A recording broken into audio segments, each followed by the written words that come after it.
ఉన్నదా, మీకు చిరిగిపోయిన బట్టలు ఇట్లుంటాయా, మేము ఎప్పుడు చూడలేదని వాళ్ళకు పేదరికం ఇట్లుంటుందని ఒక ఎక్స్కర్షన్ లాగా ఉండొచ్చు.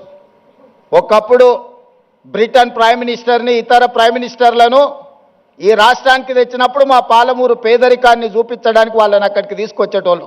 ప్రదర్శనలో మా పేదరికాన్ని వాళ్ళ ముందర పెట్టేటోళ్ళు. చూడు మేము ఎంత వెనుకబడి ఉన్నామో, మేము ఎట్లా అడుక్కొని తింటున్నామో, ఎట్లా వలసలు పోతున్నామో, మా మీద జాలి పడండి అని. ఆనాటి పాలకుల ఆలోచన అది.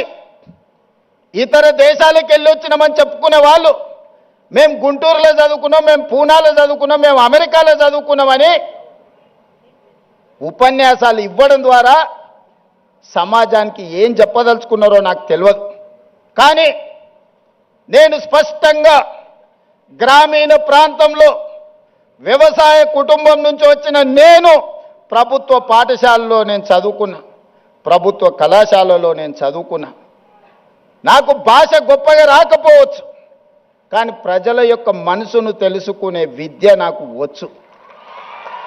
పేదవాడు ఏం అడుగుతాడు, ఏం ఆలోచన చేస్తాడు, పేదవాడు ప్రభుత్వం నుంచి ఏం ఆశిస్తాడు, ఒక చదువుకునే పిల్లవాడికి ఏమి కావాలి, ఆ పిల్లవాడు చదువుకుంటే ఈ సమాజానికి ఏ రకంగా ప్రయోజనం ఉంటుంది అనేది నాకు తెలుసు.